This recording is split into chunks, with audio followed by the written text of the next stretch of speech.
I just can't do it, Captain. I don't have the power.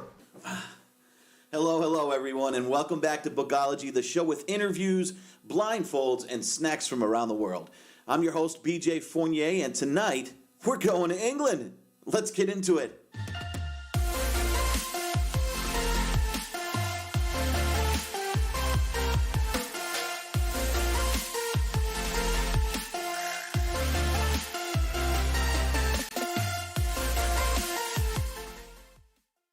Okay, everybody, thank you and welcome back to Bookology, the show with interviews, blindfolds, and snacks from around the world.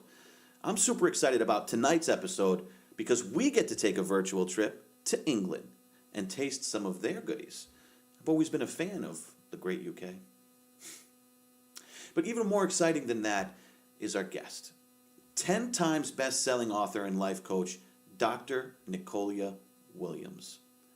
Now, Dr. Williams is nothing short of amazing with her extensive resume and her incredible portfolio of accomplishments.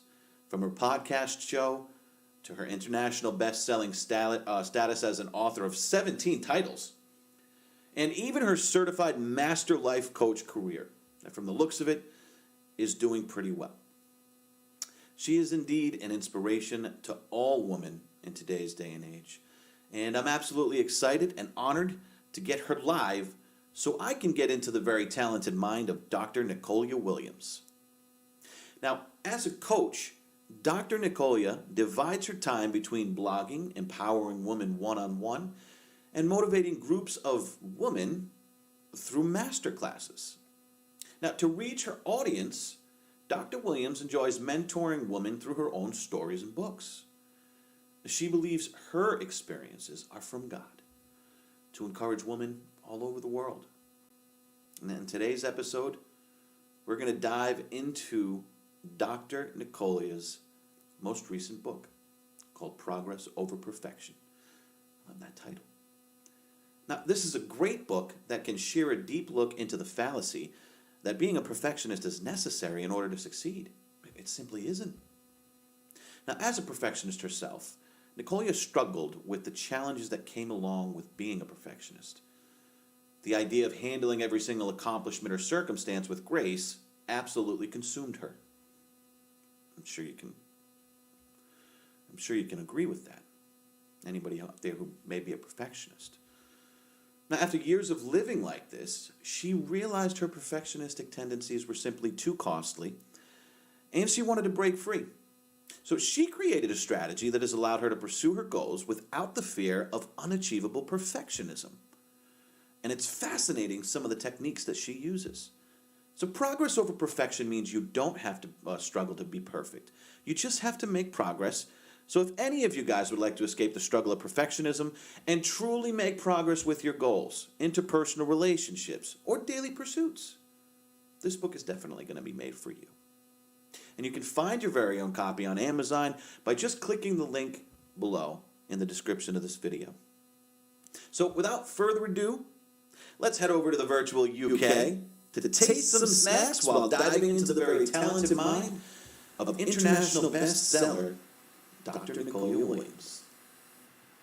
Okay, and we are here with Dr. Nicolya Williams. Welcome. How are you doing today?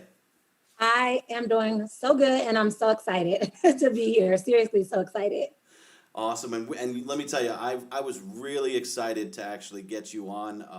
After you booked your interview, I always do research on everybody before they come on, and I started to look at some of the things that you've done, and I'm like, oh my goodness, this woman is amazing. So I had so many circulating questions that I'm like super excited to kind of get started and learn a bunch about you. So Yay, I'm excited. yeah, absolutely. So why don't you tell me a little bit about yourself before we jump on in? Anything you might want to mention in a quick 1 minute or 2 minutes, and I'll get started with my questions. Yeah, sure. So a little bit about me. I'm Dr. Nicolya. I am very multi-passionate, so I kind of have my hands in a lot of things. So a little bit about what I do. I am a coach, and I'm a coach for coaches. So I support coaches on the journey of being able to create the confidence and the tools and the strategies they need to be able to support their clients. I also am an avid reader. I read 58 books last year, and I'm an avid writer. So I write a lot as well. I'm also, my friends would call me a little bit of a nerd, but I'm one of those people that just a lifelong learner. I love to learn new things. I'm a believer. I'm a girl mom. I am super obsessed with the show, The Office. So that's a little bit about me and what I do. And I'm just so excited for this interview to share a little bit more. Excellent. Are you excited to taste some new snacks from England? I am, because guys, I have to be honest, I'm super picky. So you might have to excuse my face as I respond, but I'm excited because this is going to be so much fun. I promise we didn't make it too horrible for you, okay? Okay, good. So you went to Ohio State where you got your bachelor's degree in psychology, yes? Yes. And then you attended the University of Daytona where you actually got your master's in education. Dayton, University of Dayton, but yep. Dayton, I'm sorry, I thought it was Daytona. So where's Dayton?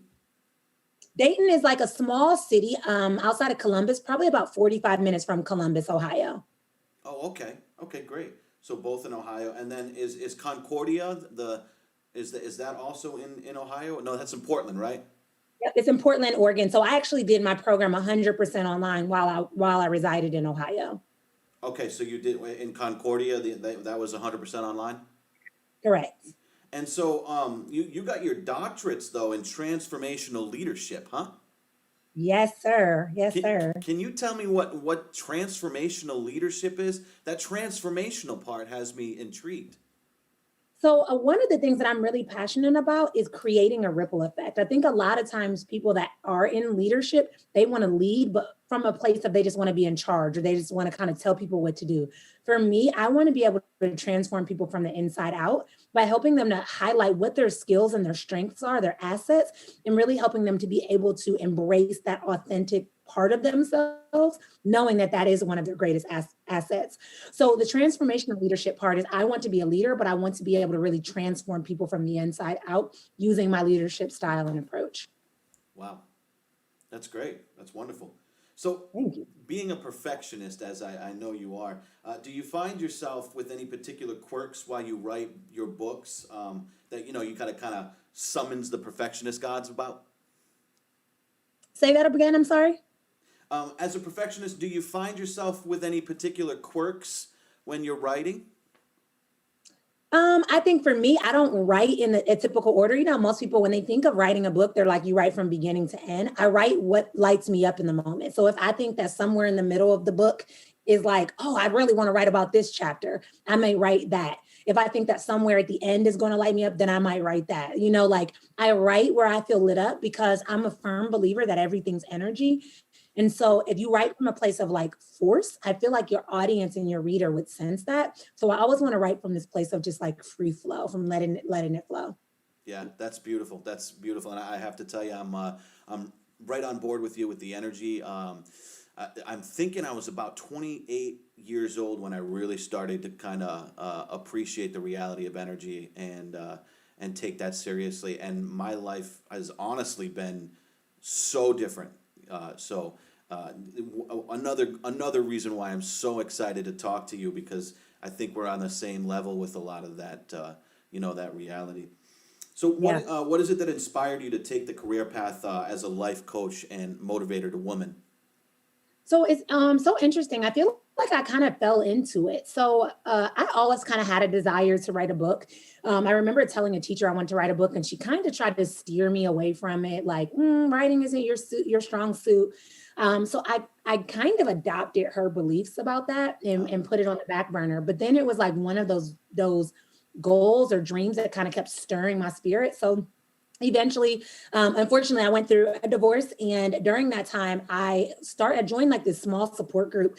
And the women would always ask me questions like, I was a table lead. So I had about 5 or 6 women at my table, and I was the leader of the table.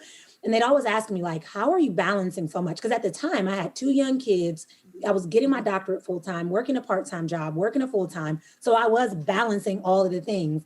And so they would always ask me these questions. So I came up with this idea that if I wrote a little ebook and gave this to them, that they would like it, it would help them.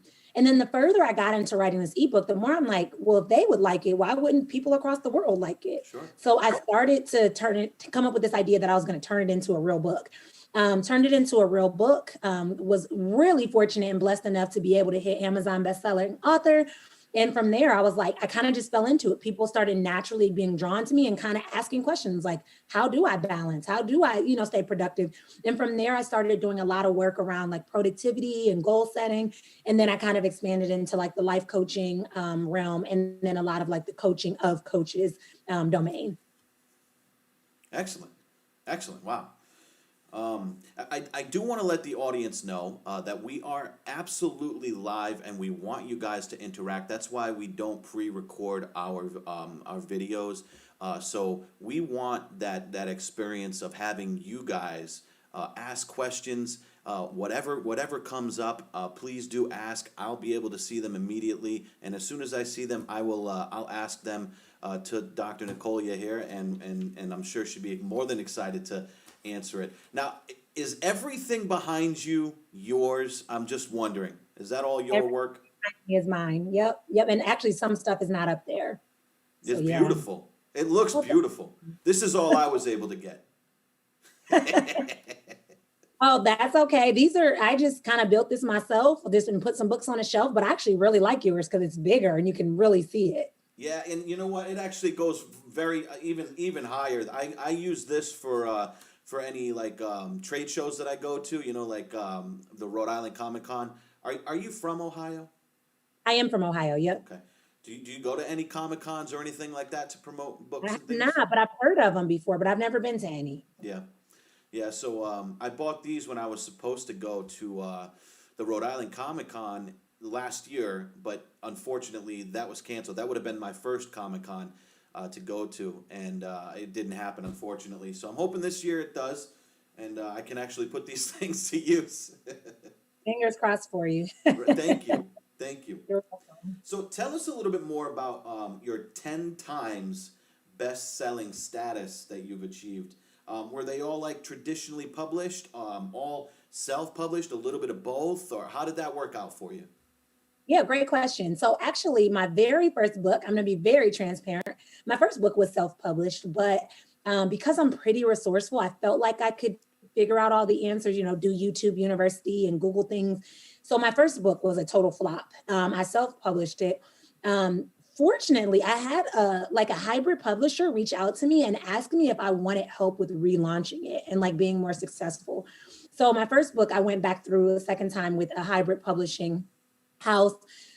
It wasn't like the greatest experience. So from there, each subsequent book, I went back to self-publishing, like now that I kind of knew what I was doing. So I'd say my first book was hybrid published, which is a blend between traditional and self-published. And then the rest of my books were independently published or indie published or self-published. Oh, okay. Okay. So you had one book that was traditionally published, and then the others are self-published. Yep. Okay. Yep. Okay, great. And so what would you feel is the most important piece toward achieving bestseller status, aside from, obviously writing a good story? What do you think you did to kind of assist you with getting that best-selling status 10 different times? Knowing exactly who I was talking to. I know a big mistake that authors make is they believe that the concept or their content or their story is so powerful and they want everyone to read it. That was my mistake with my first book. I'm like, everyone can benefit from productivity hacks. A CEO male can benefit just as much as a stay-at-home mom could benefit. But Sure. really, who you're talking to is going to determine how you're writing your story, how you're sharing it. And so really knowing who you're talking to and having that person in mind as you're moving through your writing, like knowing exactly who it is you're talking to. And I even got so far as I like named my ideal reader. I'm like, her name was Jennifer. I knew how many kids she had. Was doing with their spare time. Like I knew it all. But every time I was writing, I put myself in the framework of Jennifer. What did Jennifer want to hear from me? What did Jennifer need to hear? And that really changed my writing a ton and my success with my subsequent books. So is it to be suggested then that you have maybe like a marketing campaign that would go around the typical reader that you're striving to reach? Is that Correct. how you got to best-selling status? Yes, and I did a lot of market research ahead of time. So not only am I doing market research after, I'm doing like market research before, really understanding like what it is my audience would look for. I read other books that are similar in topic to see where I feel like there's gaps, where I feel like there's strengths. Yeah, so I do a lot of market research on both ends of the publishing process. Sure, sure. So there's a little bit of feedback here. So I'm gonna give it to you. Kristen Harvey says, "Wow, so many accomplishments. How does she have the time to read so many books last year on top of everything you're doing?" Yeah, great question. So I actually do a lot of audiobooks. I should have probably been more clear. So I'd probably say about 35 to 40 of those were audiobooks, and the rest were actual reading of the books. Audiobooks So are amazing. oh, I love them. I use them when I like work out, when I'm cleaning, cooking, working. Like I do a lot of audiobooks. Kelly Grigsby Jones says she loves the idea of naming your sample reader while you're writing. And I think that's a great idea too. So I'm going to have to second that notion. It's Thanks. not something I've done, but I think that's fantastic. I'm gonna try that as I continue to write. So thanks for that little tidbit of advice there.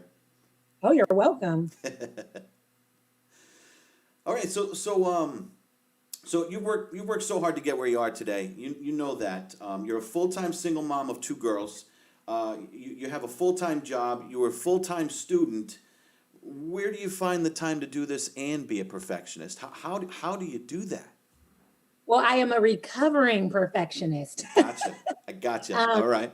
I have done a lot of work around the perfectionism process, like my idea of wanting to be perfect. And what I always say is like, if I can do my best, that's enough. And that's something I've had to work on because I want things to be perfect. But I'll be honest, when I was waiting on everything to be perfect, nothing ever got done. So Right. at least now I'm getting things done. It may not be perfect, but I am able to get those things done. So I have worked, and even in the book, I talk about my journey as a recovering perfectionist, and how it's really helped me to get more done because I've been able to kind of overcome that roadblock or that hurdle or that obstacle.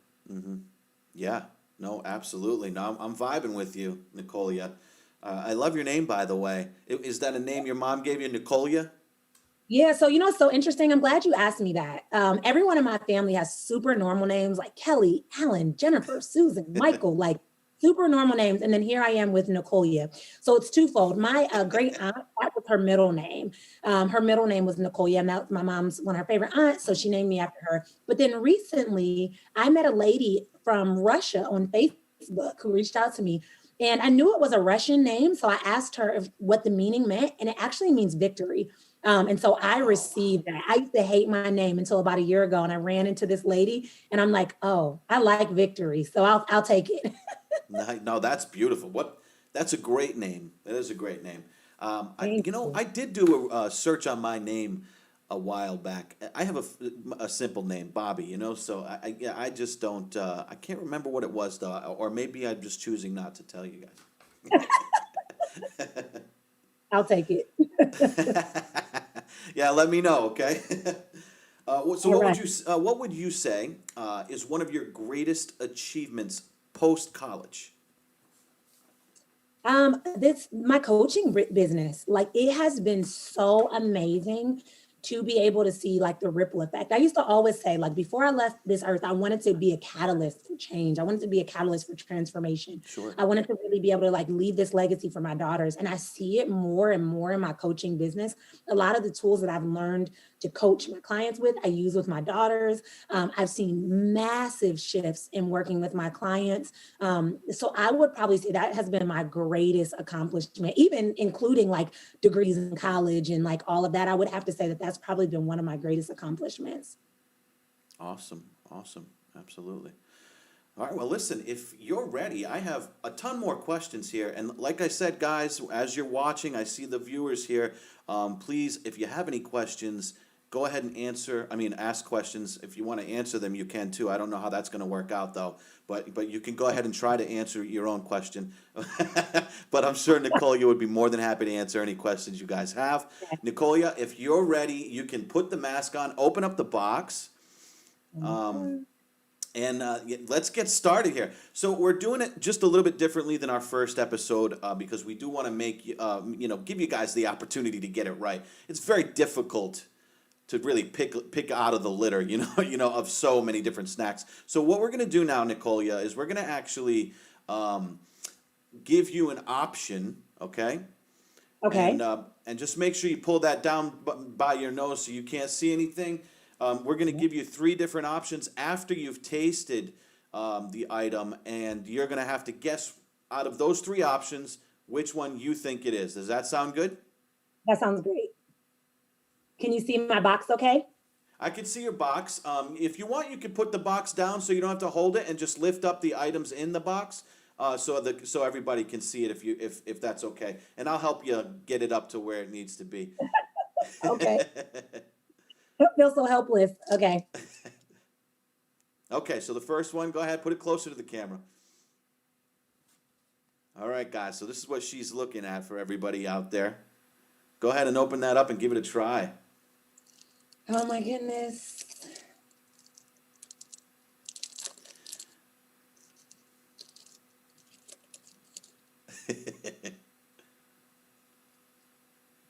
Mmm. It tastes like almost like a Snickers bar. Oh, This okay. is really good.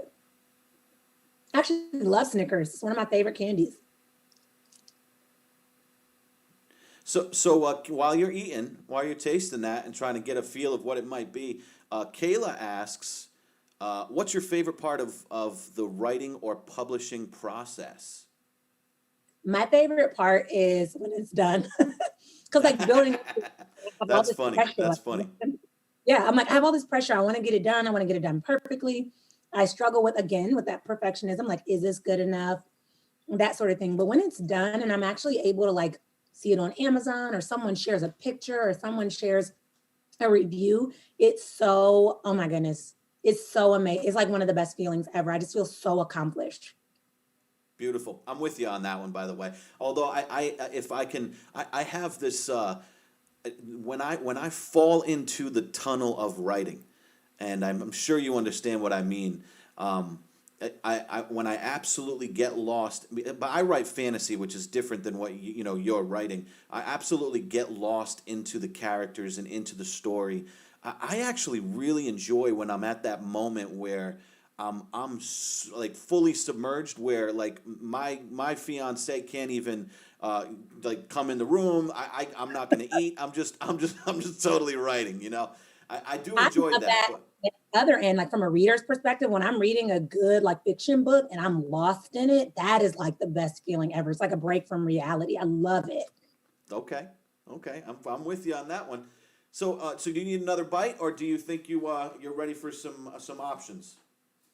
I think I'm ready for some options. Okay. So is that the Cadbury's Chomp, the Milka Caramello, or the Cadbury Curly Whirlies? The Milka Caramella definitely has a ton of caramel. Okay, so you think it's the Milka Caramella. Guys, what do you guys think? This is what it is here, huh? All right, so that is not the right answer. I'm going to give you one more shot at it, okay? So is it the Cadbury's Chomp or the Cadbury's Curly Whirly? Curly Whirly. Cadbury's Curly Whirly. There you go, girl. There you go. That's the one. So that's a Curly Whirly. I'm intrigued by the name of it and seeing what it is. Can you feel it at all? Did you feel the chocolate itself? Because it's like there's holes in it and whatnot. It's kind of cool. Yeah. It almost looks like a pretzel to me or something. Does it have that kind of a consistency and taste? Oh, it's super caramely, like sticky. Okay. Not at all, not a pretzel feel, but it's really good. Okay, great. All right. Well, put that aside. You can finish that one later or share with your daughters. Yeah, my And daughter's already told me that they want me to blindfold them after and do the same thing back to them to try oh, it. that's so funny. So were they excited about you doing this? Oh, they're upstairs watching me right now. They're so excited. They couldn't wait for it. They've been asking all week what this box was. Beautiful, beautiful. So Kelly asks, are we allowed to ask her for her website info? Absolutely, Kelly. As a matter of fact, All that information is already in the description of this video. And it looks like she probably has it right on her shirt. That's beautiful. Hey, lovely shirt. I love that. Thank you. Thank you. So yes, Kayla, you are absolutely able to go ahead and, it looks like you already put the website down. Am I? Oh, I'm sorry. That was Kelly. And now Kayla is responding to Kelly. So they're helping out. This is wonderful. I love it. That's great. All right. So let's see. I want to ask you another question. Meanwhile, you can start opening up your next thing. Go ahead and show the audience the next thing you're going to grab out. This feels like popcorn a little bit. Can you see it? Can you flip it around for us? Like, there you go, and that's good.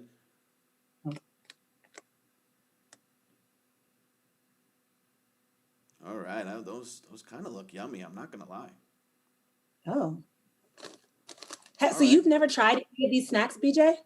I have not tried any of. I try some of them from time to time because I have a whole box of them. But honestly, I can't get out of hand here, Nicolya, because I need stuff for you guys. So go ahead and open it and give it a try.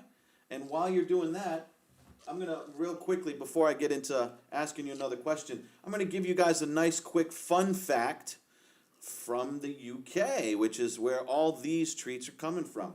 Did you guys know? Oh, this is awful, BJ. What'd you say? It's awful. Oh my gosh, what is this? Oh my goodness, what does it taste like? I should have made my daughter bring me a bowl so I could spit at something. You can have her come on in, it's okay. Oh, I already finished it. Oh, that was bad. So you ain't gonna touch that one again, huh? I'm not touching that again. My kids might like that one though. What did it taste like? Tell me what it tasted like.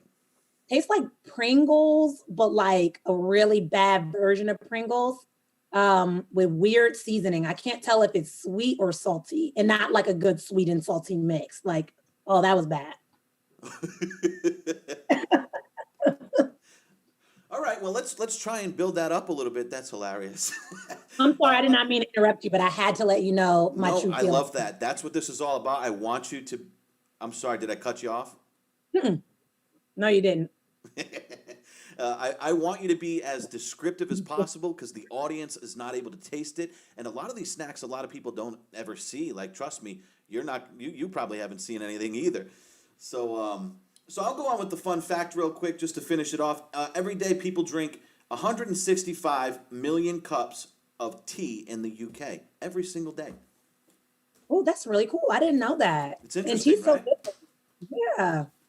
So I like the little fun facts there. All right, so I'm going to ask you a question, and then did you bring yourself a water at all? I wonder. I did bring myself. My daughter actually just brought me a water and a bowl because she's listening, so she brought it. Good, good. She's welcome to say hello. Okay, I'll let her know if she comes back. That's amazing. All right, so can you give us a few steps our audience might take to utilize some of your strategies towards becoming less of a perfectionist and more of a goal setter? Well, yeah, of course. So the first step would be to recognize where there's that line between wanting to get it done versus wanting to make it perfect. Once you recognize that, maybe redefining what getting it done looks like. Because, for example, if you're writing a book, you might have like this idea that, oh, as a perfectionist, there cannot be a single typo in it or something. But then kind of relaxing around that, saying like, you know what, if there's a typo, that shows that I'm human. Or even if there's typos, I can kind of hire an editor to come in and edit that for me. So shifting your perspective around what it looks like to accomplish what you want. And then keeping your objective in the forefront of your mind is so big. I think a lot of times we lose focus of our overall goal and the thing that we want to accomplish. And we spend so much time focusing on right now, how can it be perfect? How can we get it done? And when you think of the objective, that can give you that momentum to keep going, even if it's not perfect. So for me, you know, when I wanted my books to be perfect, my objective was to be able to impact people all over the world. So was I really going to be able to impact people all over the world if my book was sitting on my drive on my computer? Yeah. Probably not. So I had to keep that momentum and that why in the forefront of my mind so that I had that drive to keep going, even if it wasn't perfect. great. Yeah, no, that's awesome. Your advice is impeccable, and I'm sure the audience is liking it. If there's any questions again that you guys have that you want to ask, don't be shy. Ask away. As you can see, I'll ask them for you. I'm going to go ahead and give you it's the options now, but can you just show the bag one more time? Yep, let me grab it. And in the meantime, I'll show you guys. I'm pretty sure. Flip that around for me. Like yep, like that. Yep, just like that, and lift it up just a little bit. Yep, that's what it is. Yep. So there it is, guys. Just so y'all can see exactly what it is on your end. All right, so let's get some choices for Nicolya. All right, so that's either going to be Tato's pickled onion crisps. Oh, that's it. Okay. Sorry, go ahead. Maybe not. No, keep going. I want to hear the rest. Is it Burton's fish and chips pickled onion chips? Oh, Or is it Monsters Munch pickled onion chips? whatever it is, it has pickles, and that's why I don't like it. Because I was like, I couldn't figure out what the taste was, but all of them say pickles, so now I don't know. I'm gonna go with. I tried to make it tough. Yeah. Did you name this thing? What did you say? Do you pick the names of these snacks? These are actually they're all real snacks. I didn't know. I knew they were real snacks. I didn't know if you got to pick the names. I did, yes. Yeah, I picked the names of the snacks, yep. Guys, you can help her out in the audience as well if you want to try and help her out. And I'll make sure I read what they're saying so you can. My daughter would like to try one. I don't know if she's near. You can stand in the camera and say hi, Sure, Kay. go ahead. Yeah, she's more than welcome to. Go ahead. She probably will. She loves pickles, so I think when she heard it was pickles, she got excited. Oh my goodness, she's a little mini you. Look at that. Everyone says that. How are you? Good. How about Awesome. you? Go ahead and try go ahead and try the chips. Don't tell mom what it is though, okay? Okay. She'll probably like it. I'm going to give you the option. Okay. What was that? I said she loves pickles, so she probably will like the chips. She might like them. Yeah. What are your thoughts? Those are good. See, I knew it. I knew she would like it. So at least you know they're going to get eaten. Yes. All right, I'm going to give you the options again. Okay. You got Monsters Munch pickled onion chips, Burton's fish and chips pickled onions, or pickled onion chips rather, or Taten's pickled onion chips. I'm gonna go with Monster. Okay. Well, it says, I mean, Kelly says it rhymes with crunch. And so you're actually right. It is Monsters Munch pickled onion chips. So that was her first guess, guys. That means someone in the audience is already getting a one of her ebooks. So if you guys want the ebook, you have to just write in the chats, "I want that book." And if you write that, then we'll pick one out of the hat. And if she's able to guess the next one, I'll do it again for her as well. Okay. So right now we've got one book that we're giving away, and let's ask another question. So one of the things that I found really interesting about your style and technique is that you actually use hypnosis in your coaching. Can you talk us and kind of walk us through a bit of that process? Yeah, I love this question because I think that hypnosis is sometimes like demonized or really misunderstood. When we think of hypnotherapy, we think of like you standing on a stage and someone like swinging something past you and Right. you know, you're gonna bark like a dog or meow like a cat. That is not at all what hypnotherapy is. Hypnotherapy is actually a way to bypass your conscious mind to speak directly to your subconscious mind, because our subconscious mind is where over 95% of our actions take place. Like right now, I'm not telling myself to breathe or to blink or to anything like that. Like it's just happening. But we are taught how to operate from our conscious mind, but our conscious mind that's not where lasting change takes place. So when I use hypnotherapy, I actually hypnotize people to align with an outcome they want. So recently I did 2 hypnotherapy sessions, and I'll kind of break those 2 down because I think they're really cool. Recently I did one with a guy. He wasn't a client of mine. He was an old classmate of mine who wanted to try it. He had heard all the things. And so he actually scheduled it and everything. He was so excited. And he wanted to be hypnotized to believed that he was a productive person because he felt like he was sort of lazy or not getting things done, especially like during the pandemic. And within 2 days, he had sent me like his to-do list of all these things. Like I literally got to the root of his identity and reprogrammed his beliefs about what he was capable of. And then I have a client of mine who I worked with who unfortunately had her fiance died suddenly. And so she was dealing with a lot of grief around it and doing a lot of emotional eating to cope with it. And so I shifted her. It's so interesting. Your subconscious mind is like a file system, and we file pictures in our mind. And the way we file that determines how we're drawn towards something or drawn away from something. So I shifted pictures in her mind around what it is that she liked. And she totally stopped drinking coffee and stopped eating cereal bars. So it's really, really cool because it's about reprogramming your mind to align with success. So it's an amazing, amazing tool, and it's pretty quick. Wow. So, and maybe I missed this because I was so submerged with that story, but what's some of the techniques that you're using I do a technique called mapping across, which is a neuro-linguistic programming technique where I'm literally mapping what you like across your subconscious mind to something that you don't like. I've actually done that with my cousin as well, and he stopped. He doesn't use social media anymore. He was really addicted to social media, so he stopped. You do this through like maybe questions? Is that it? So pictures. So the way we store things are either in emotions or pictures. Right. Most of us, majority of us, store things as pictures. There's a certain percentage of people that don't see pictures. But if I say, you see a blue car, you can picture a blue car in your head. But some people can't picture a blue car. They can maybe think of an emotion of the last time they saw the blue car or something. Anyways, I take the picture that you have, where you're holding that picture, like what smells are around that picture, what images are around that picture, how close that picture is to your body, like all of the settings around it. And then I shift it to something that's different so that your subconscious mind stores it differently. It's like our subconscious mind is like a filing system. And so if I move that file in a place where you can't access it the way you used to, your response to it feels different. Nice. I've actually done it myself as well. I used to call myself Cookie Monster. I love cookies. And I have not eaten a cookie in almost a year. How could you do that? I wish you could see my eyes right now.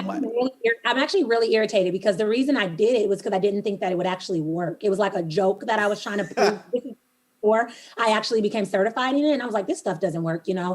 And now I'm really irritated because my cookies were like my comfort food. But I've done it I have a client who wanted to lose weight. This had nothing to do with her coaching business, but this was just something she had like said in passing. And she felt like her weight loss was disrupting her ability to be confident as a coach. And so I did a hypnotherapy session on her with pizza. She does not touch pizza. It's really, really fascinating. I've never ever used a tool so powerful in my life. And I love it. And unfortunately, I think a lot of people can use it bad. And that's where hypnotherapy has gotten like this negative connotation around it. Mm-hmm. But for me, I love it because I love being able to see those shifts with my clients. Sure. No, I completely understand that. So I'm going to jump to the chat real quick. Kelly Jones says, wait, so hypnosis can be to become something instead of stopping something? So I assume her question is, rather than just maybe quitting smoking cigarettes or eating cookies, you can use hypnosis to become better at something. Is that 100%? That's probably what I use it for 90% of the time. The mapping across is a specific technique that's to stop liking something. Hypnotherapy is actually to reprogram your beliefs. So I've done it for reprogramming any kind of belief because our beliefs, I know that this sounds super cliche and we hear it all the time, but I see it firsthand. Our beliefs actually play out in our reality. And if we can shift our beliefs, we can actually shift our results in our reality, like the 3D domain.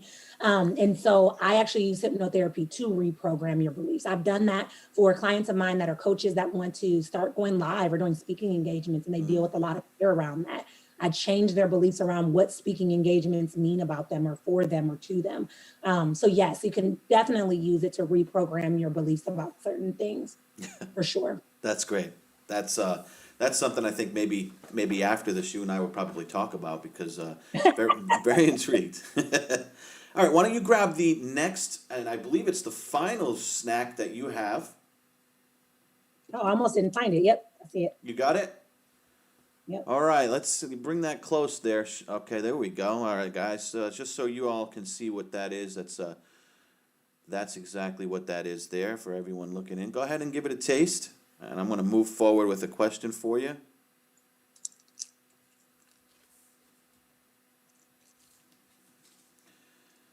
All right, so do you find that some of your clients are reluctant to attempt the hypnosis when you initially bring it up to them? And if so, what do you tell them to gain their trust enough so that they'll allow you to try on them? One, I never ever do hypnotherapy if someone is reluctant. First off, this is really good. Whatever it is really good. So I don't do hypnotherapy if someone is reluctant, because if they're reluctant, the energy you commit in is the energy you carry through the session, and then therefore it's not effective. So what I'll do is I kind of break down the myths of hypnotherapy. I would never do it like in the same session. So I may kind of like precede, like, hey, I'm thinking this may be a good tool for us to use. And if they're like, no, I think that I don't know, I think it's weird, or I think it's demonic, or I think it's mind control or whatever. I start to break down those myths, and I do talk to them about the importance of fully being able to trust the person that is using hypnotherapy, because there's a lot of things that people don't know, and they say that they're hypnotherapists. But like a key piece, our subconscious mind doesn't register negatives.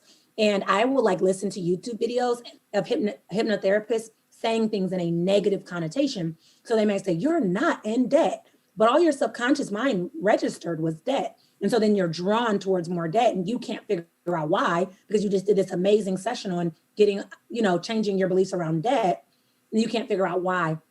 So I talk about like my certification. I talk about why I'm passionate about doing this. I talk about the progress that I've helped my other clients, or the changes that I've helped facilitate with my clients. I talk about how I'm gentle with them, and what tools I use, or what words I use to help them kind of like lessen their resistance. And if they're still resistant, I won't do it. If they're open to it, then I'll schedule a session to do it. And I'll even, I have like a little small one that shows you how your body responds in hypnotherapy without you being under hypnosis. So I'll do like a little test with them, and I'll say like, that's exactly what hypnotherapy will feel like. Did you notice how your body responded? Then, that's how it's going to feel. And that's kind of what we'll do. But you'll go into a deeper level. And that usually helps them too. Sure. Wow. Yep. I guess all that education paid off, huh? Yeah. So tell me what you're tasting. Tell me what. That was more of my like personal certification, like studies that I did. I don't know what this tastes like. It tastes like cherry and a little bit like bazooka gum, but no, a little bit like a Laffy Taffy. That's better. Like a Laffy Taffy. Is there anything inside of it, in the middle of it, or anything? Nope. No? Nope. Okay. All right, so let's, I'm going to ask you one more question while you're finishing that up, and then we'll give you some choices, okay? Okay. So here's something I found to be awesome, and it really shines a light on the fantastic job that you're doing as a mother, okay? So let me just put that out there. But have I understood correctly that one of your daughters has already written and published a book by the age of 9? Both of my daughters. So my 9-year-old. Both of your daughters. Mm-hmm. She is actually 12, but she was 9 at the time she wrote a book. And then my younger daughter, obviously she was little. She was 4.5, but she saw her sister write a book. She's like, I want to write a book. So I had her tell me a story, and I published it. So it's our book together. And so she was 5 when that came out. So both of my girls have best-selling books as well. Yep. Awesome. That's fantastic. And how old are they now? 7 and 12. 7 and 12. Okay. So can we get them on the show at a later time to talk about their book, maybe? Oh my goodness, they would love that. They were like so jealous today. They were like, "You always get interviews. I want to try one." So yes, right? They would. Yeah. And their book's on Amazon right now? Correct. Yep. What's the title of their books? My youngest daughter is The Birthday Test, and then my older daughter's book is Early Bird Devotions for Kids. Early Bird Devotions for Kids. What's that about? It's a devotional. She wrote like a year-long devotional, one devotional for each week of the year. So 52 devotionals in a book. And then my younger daughter is a birthday test. It's about, are you prepared to turn older? How do you like mature? Things like that. So they're already involved in that, like kind of better, making your life better, mindset, it seems. Oh my goodness, I do everything with them. They've been hypnotized before. I've done coaching on them before. I'm certified in human design. I've read their human design before. They write, they attend expos with me, engagements with me. So yes, I involve them in all of it. Wow, that's amazing. That's absolutely amazing. You can take your, oh wait, hold on a second. Hold on, don't be sneaky. Okay. Hey, Okay. you told me to do it. I know. All right, here we go. Is that what you just tasted? A Juicy Drops, a Frutella's Juicy Chews, or Maynard's Bassett's Juicy Chews? Which one is it? Frutella Juicy Chews. Frutella Juicy Chews. Guys, this is actually what it is. Unfortunately, that's not the right answer. It's the Maynard's Bassett's Juicy Chews. You have gotten one of your fans their own ebook. So please, guys, if you're still here listening and watching, just drop right in the comments that you're interested, and we're gonna grab your names and we'll do just a random draw. You can take off your blindfold so we can see those eyes now. Ooh, And and I have a few more questions if you have a couple more yeah, minutes for me. of course I do. Okay. All right. So let's see. What was one of the most difficult goals that you set for yourself that you went on to accomplish? Starting my own business, I would have to say. And the reason I say it was difficult is because I hadn't seen anyone before me do it. My grandfather had a locksmith business, but he moved out of state when I was about 12, and he was older. So business was different, very different. So I hadn't seen anyone do kind of what I had in mind for my business. And parts of me felt silly about it. Like, why do I have a doctorate degree but want to start this business? So there was a lot of like shame around it, but also blazing a new trail and feeling uncertain about how to do it. So I'd probably say that was one of my hardest goals because I had to keep pushing beyond my comfort zone, beyond where it made sense, beyond my fear. Yeah. Now, what kind of a business background? You have a plethora of experience in educational and psychological, and leadership. What about business? Do you feel like maybe you lack in that department, or do you feel like you're thriving in that department? No, I have no business background. And it's funny because I fall into what society tells us, like, go to school, get a degree, get married, have 2.5 kids. Like I fell right into that one approach of success. So when I wanted to start business, immediately the first thing that came to my mind was like, oh, well, I have to go get a business degree. But then I realized I didn't need to. So I hired a coach, got support around kind of building the right foundation so I can build up, because I knew that I didn't have any experience with it. And I knew that was a totally different domain than anything I'd ever done. So no, I had no business experience. Now here I am a couple of years in, I have more business experience just from my trial and errors. But in the beginning, I had none. Sure. Yeah, no, it's the learning curve.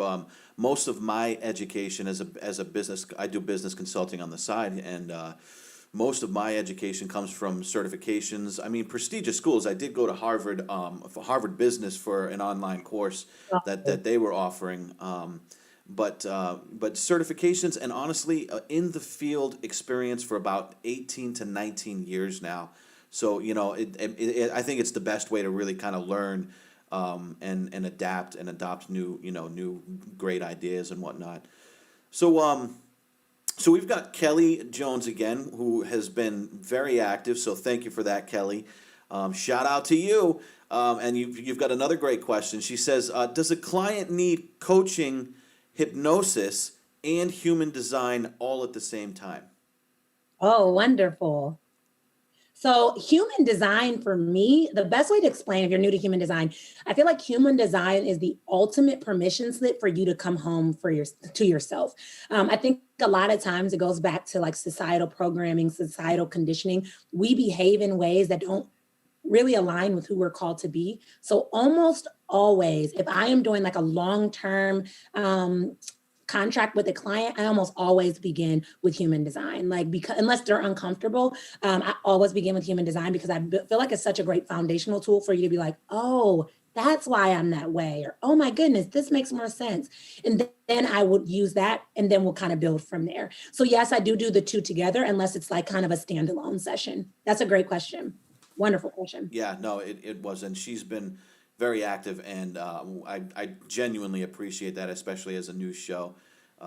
So thank you so much, Kelly, Kristen, Kayla. You guys have been really great on the show today. I've got a few more questions if you guys are if you're enjoying hanging out. I know I'm enjoying hanging out. I'm having fun. Yeah, that's great. That's awesome. You feel free to continue eating that chocolate bar if you want. Don't worry about it. You can do whatever you want. So you, much like myself, are a firm believer in positive affirmations. Personally, it's really taken me a long way in life. Now, I'm wondering this for a specific reason. I'm wondering, have both your daughters adopted your way of thinking in that respect, or do you find that one or even maybe both of them are kind of trying to deny your wisdom? Actually, they have actually embraced affirmations, so much so we do them every morning before school, when we stand in like Superwoman pose and with our hands on our hips, and we have a series of affirmations we say. But it's so cute because I'll see them like leave Post-it notes for each other with affirmations. I do know, as my oldest daughter is getting into like puberty, and you start to get like worried about what other people are thinking, I do notice that she's starting to be more like, is this real? Am I really beautiful? Am I really strong? Am I really smart? So she's questioning it. And I do what's called stair step affirmations. So if you don't feel like, I don't know, if you're, let's say, we're running to write your first book. If you don't feel like a best-selling author yet, don't say I am a best-selling author if you're immediately going to contradict that with your beliefs right after it. So what's an affirmation you can say right before that? I am writing consistently, or my writing is powerful, and building up to that final affirmation that you want to get to. And so that's what I started doing with her. If there's an affirmation that she feels resistant to, so maybe instead of saying I'm pretty, what is something that you do like about yourself? Like, oh, I have really nice eyes, right? So building up to that overall overarching affirmation that she feels aligned with. That's beautiful. The reason why I asked that is because I didn't actually start with like positive affirmations and the power of positive energy until I was maybe 26 or 27 years old, somewhere around there, I believe. I might have been, yeah, right around there. And my daughter was already about 7 or 8 years old, or 6 or 7 years old, right around there. And I had full custody of her, full physical custody, and so, for 6 or 7 years of her life, she just had the normal guy. I wasn't negative or overly negative or anything like that. I've never really been that way. But I must say I wasn't, a firm believer in the power of bringing that positive energy into your life to create what you want. And so I think the reason why I asked that question is because I struggled a little bit getting my daughter to kind of adopt that way of thinking after the fact. And I wonder if maybe it might be because she went 6 or 7 years maybe without having that in her life, whereas in your situation you brought your kids right from birth, and then that's what they were doing. Am I right about that? Or? No. This wasn't right from birth. And it's funny you say that, because up to age 7, you are essentially in a walking state of hypnosis. There is no like delineation between your conscious and subconscious mind. That's why kids are so smart. They've taken everything. I took my girls to Paris 2 years ago, and my youngest, I feel like, picked up the language this quick, whereas I'm like, old, and I'm like, I don't know. I'm saying something in Spanish, I'm saying something in English. I'm like, I don't know what's happening. But at that age, they're very, very, like, they can take in everything. They're like sponges, essentially. So it's so funny. I did not start it until probably about 2 years ago. And my oldest daughter, when I first began it, she's like, it feels like you're trying to be fake. That's not even who you are, because I was very negative. I was extremely negative. But now I'm so cognizant of my words and the things that I say. Like, I'd be quick to say like, oh, I look so fat today. Or, oh, I would say negative things, not even realizing it. So I see it to actually be more impactful with my younger daughter, because I did start it when she was about 5, versus my older daughter when she was like 9 or 10. And it's like, well, dang, you want to undo everything that I heard you say all these other years. Like, it's not working. So to that end, yes, you're right. Your daughter hit right at that age where her brain stopped being as vulnerable, but that's not like, don't stop it, still be that person. I always say, like, we need to learn to be our own greatest cheerleaders. And that's what I'm teaching my daughters, because I don't want them to search for an answer from other people. I want them to already know and have it inside of them. Sure. And then other people complement that, but they already are secure enough in it themselves. How old is your daughter now? She's actually 18 now, and she's off to college. Now, let me just say, she's a superbly sweet child, and very, very respectful to adults, and just very kind-hearted and giving and caring. But it took me a while to get her into the positive energy kind of thing, where, like when you're approaching something, instead of being nervous and fearful, approach that with the confidence that you need to, to conquer it. And the only way you can do that is by teaching yourself how to be positive about it, to believe that it's happening, to kind of to envision that happening already, and those sort of things. Yes, that makes total sense. Yeah. Yeah, so she's 18 now, but I mean, wonderful, and she's done really well. So I'm very, very proud of her. So so Kayla is here and asks, what was your favorite book of yours to write, and why? My favorite book. Oh, that one's so hard. That is a hard question. Probably The Goal Getter Guide. And the reason being is because I had someone ask me this once. They said, if you were thrown on stage to talk about anything without preparation, without like forewarning, what would it be? And I said, goal setting. I don't know why, but that's like my jam. I can talk about goal setting in a heartbeat, and I have a really unique approach to goal setting. So I feel like that book was actually the easiest one for me to write without overthinking it, because I like talking about it. So I'd probably say that was my favorite. Good. That's a good question. Yeah, no, they've you know what? You've had some really great questions. This is the second episode of Bookology, and wildly successful, and the last one was a lot of fun with Jesse Hersey. But I would have just loved to have had more engagement, but I hadn't had the setup to where I could go live on multiple platforms, and it seems as though that's going to be a really great thing for us to be able to do for you guys, so you guys can really get those good questions from the audience, and that's awesome. Two more quick questions. Can you give us a couple of books or genres that you like to read for fun? You said you like to read, so what are some books that you like to read just for fun? Actually, like personal development books for fun. I know that that's not like ideal, but I love like me. like I do. I like on my spare time, that's what I do. I'm listening to a podcast or an audiobook. My friends are like, you're such a nerd. Have fun. I'm like, I am. I really am. So yeah, I'd probably say personal development books are the genres that I like. And I really like John Maxwell. He's older, but he has a lot of really, really good books, like 15 Invaluable Laws of Growth and things like that. He has really, really good books. Good. What is he, so aside from that book, what's another book that he's written?